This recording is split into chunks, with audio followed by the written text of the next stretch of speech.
I never expected the woman who had ruined my teenage fantasies to appear on my doorstep in the dead of night. My first thought was either a burglar had mistaken my house for someone else's, or the universe had a sick sense of humor. Officer Elena Matthews stood there, crisp uniform, polished boots, and eyes that once terrified me now softer, weighed with exhaustion and unspoken emotion. Memories hit me like a punch. The high school hallways where her gaze had dominated, the assembly where she had publicly scolded me, and that humiliating moment I had sworn I'd never forget. "You're not supposed to be here," I said, trying for calm but failing miserably. My pulse raced like a drumline. "I know," she replied quietly, almost a whisper. "But I had nowhere else to go." Her presence froze me in place. Fear, frustration, longing, and inexplicable excitement tangled together in a messy knot in my chest. The girl who had shattered my adolescent dreams now asked for my trust. I stepped aside, letting her in. The house smelled like warm vanilla and old books, comforting and intimate.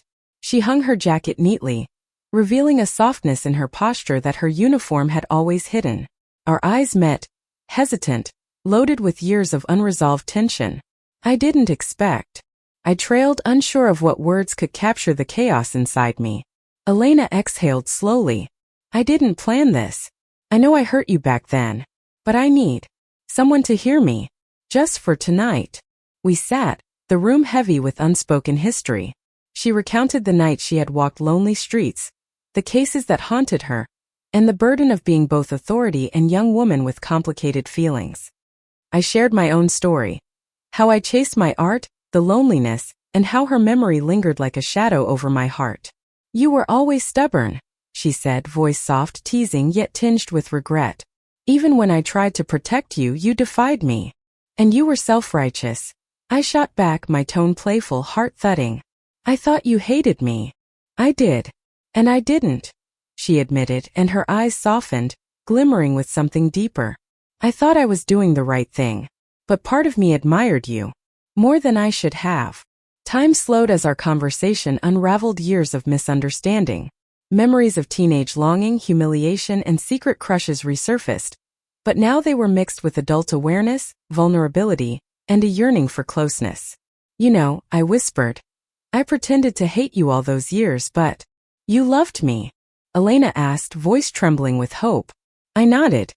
And for the first time she smiled openly, a smile that held relief, regret, and longing.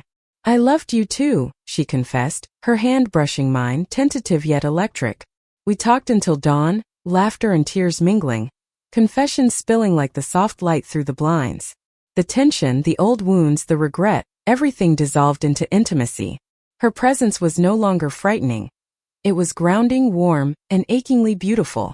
By morning, we had begun to navigate the fragile beginnings of trust and affection.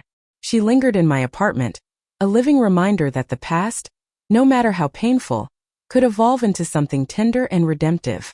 Our shared history, once a source of hurt, now became the foundation for understanding, laughter, and an unexpected closeness. I realized then that love had a strange way of circling back.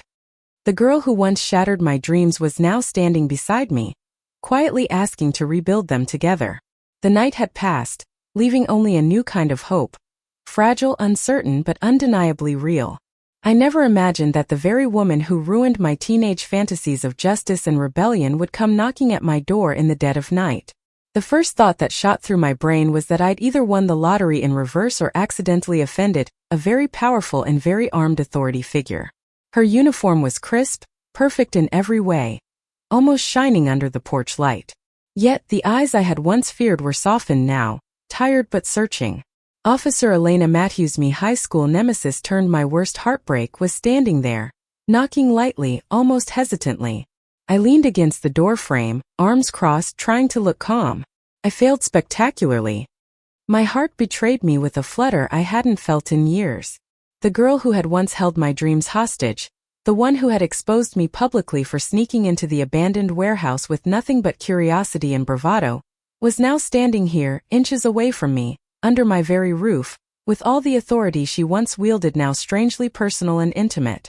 "You're not supposed to be here," I managed to say, my voice steadier than I felt. "I know," she replied, her tone soft but layered with urgency. But I had nowhere else to go. I didn't move. I wanted to, but every muscle in my body seemed frozen by memories I had buried carefully behind sarcasm and teenage resentment. I remembered the moment she had shown up at my high school art show. The look of disapproval so sharp it had cut through my excitement like shattered glass. I had hated her then, yes, but now. My feelings were messy, a confusing mixture of nostalgia, longing, and embarrassment at how utterly she had captivated me. She looked at me like she could read the history etched into my very bones. "I didn't plan this," she said. "But I need someone to listen." I hated how easily my walls crumbled under that voice. A voice that had once made me tremble with fear and excitement all at once. I stepped aside, letting her in, my mind screaming at me to act normal while my heart raced like a jackhammer. The house smelled like warm vanilla and old books, the comforting kind of scent that made vulnerability inevitable. Elena took off her jacket, folding it neatly on the couch, revealing the softness in her posture that her uniform had always masked. The night was quiet, punctuated only by the distant hum of a passing car, the occasional creak of our floorboards. "I didn't expect this," I confessed, my voice barely above a whisper. "You showing up here now like this?" She smiled faintly, a mixture of regret and relief. "Life doesn't give us warning signs. I know I messed up back then at school, but things changed. I've changed. I can't fix everything, but She paused, biting her lip, searching for the right words. "I can be here for you now." I wanted to laugh at the absurdity of it. The girl who humiliated me at 16 was now offering solace at 27. And yet, despite all the years and the bruised ego, my chest ached in a way that was entirely human, entirely honest. We sat on the couch in silence for what felt like hours, sipping lukewarm tea I had quickly made, each of us stealing glances at the other, remembering a shared past we'd never talked about but that lingered in every unspoken glance. "You were always so stubborn," Elena said suddenly, breaking the silence, her eyes twinkling with mischief and something deeper. "Even when I thought I was protecting you, you'd defy me anyway." I rolled my eyes, but it was gentle, playful, the kind of teasing that hides layers of emotion. "And you were always so self-righteous. I thought you hated me." "I did. And I didn't," she admitted softly. "It's complicated. I thought I was doing the right thing. And yet, part of me loved every bit of your defiance." The air between us thickened, charged with unspoken confessions. I remembered the nights I had replayed our confrontations in my mind, my heart secretly thrumming at the thought of her sharp words, her unwavering gaze, the way she made me feel alive and terrified simultaneously. "You know," I murmured, "it's funny. I spent years pretending to hate you. But inside I trailed off, unsure if I could admit it." "You loved me?" Elena asked, a faint hope flickering in her eyes. I nodded because it was the truth I had never dared to say. And to my astonishment, she smiled, warm, vulnerable, and entirely human. "I loved you too," she whispered, a weight lifting from her shoulders. For a moment time suspended itself. The tension of old grudges, teenage heartbreaks, and unspoken longing melted into a quiet intimacy. I could feel her hand brush mine ever so slightly on the couch, a tentative gesture charged with electricity. The closeness was intoxicating, terrifying, and exhilarating all at once. We talked through the night, unraveling years of misunderstandings, regrets, and lingering feelings. She told me about the cases that haunted her, the nights she had walked alone through the streets of Chicago, the battles between duty and desire. I shared my own story, the art I had pursued, the quiet loneliness I had endured, and the lingering ache of memories I couldn't let go. By the time the first hints of dawn seeped through the blinds, we had laughed, cried, and confessed in ways neither of us expected. Her presence was no longer threatening. It was comforting, electric, and undeniably intimate. Finally, she looked at me with a mixture of apprehension and hope. "Can we start over?" she asked, her voice trembling slightly.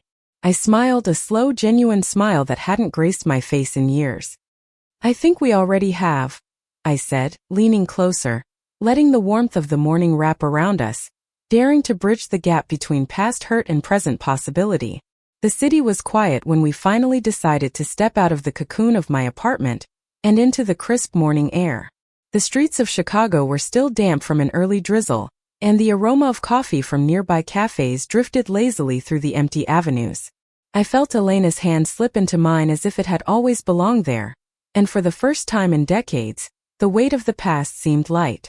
"You ever think about how much time we wasted?" I asked softly, glancing at her profile. The sunlight caught the strands of her hair, giving them a golden sheen, and I found myself staring longer than was polite.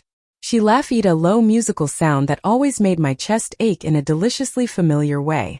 "Honestly," she said, squeezing my hand, "I think about it every single day. But maybe wasting it wasn't so bad if it led us here." I smiled, letting the warmth of that thought settle in.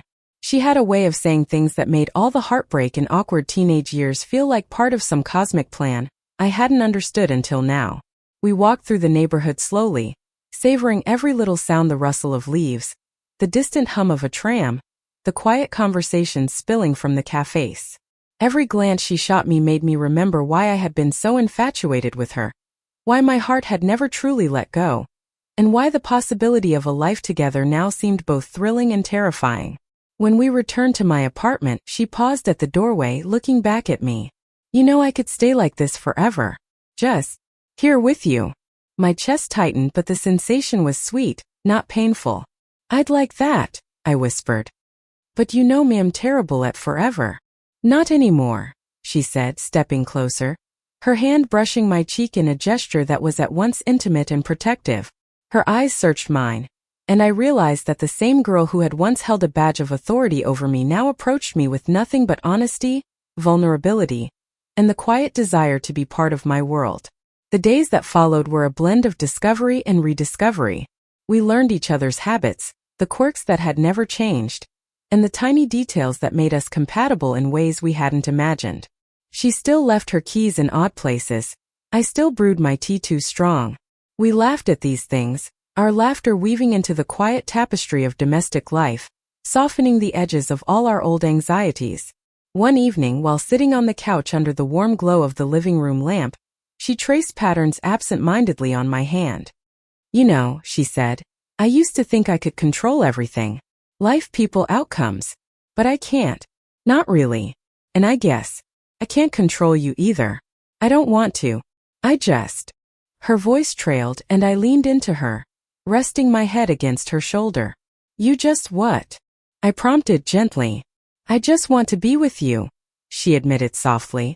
"No rules, no judgments, no past ghosts haunting us. Just us."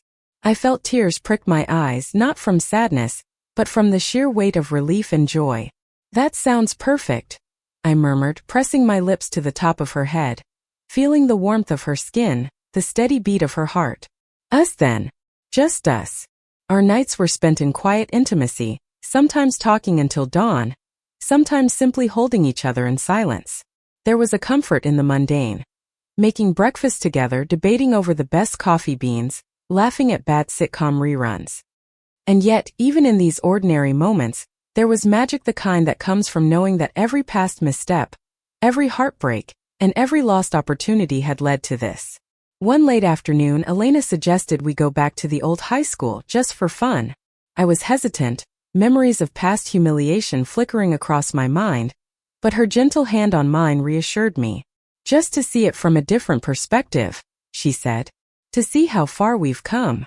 Standing outside the familiar red brick walls, I felt a wave of nostalgia. The memories of my teenage self, terrified yet infatuated with the one person who had the power to break me, collided with the present, where I felt strong, loved, and whole. Elena laughed softly, brushing a strand of hair from her face. "Can you believe this place shaped so much of our drama?" I shook my head, smiling. "I can't believe we survived it. And yet, here we are.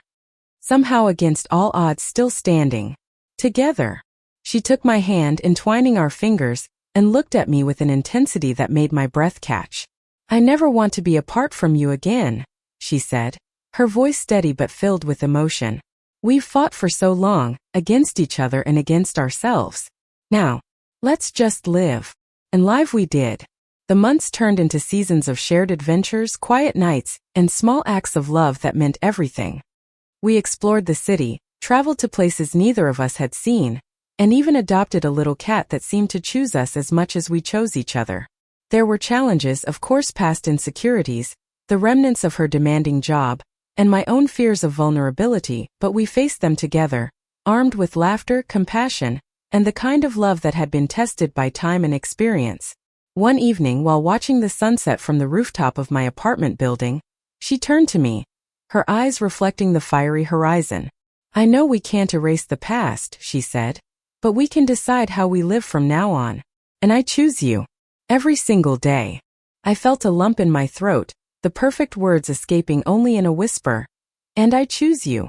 Our lips met in a kiss that was gentle, yet full of promise, a culmination of years of longing, heartbreak, and rediscovery.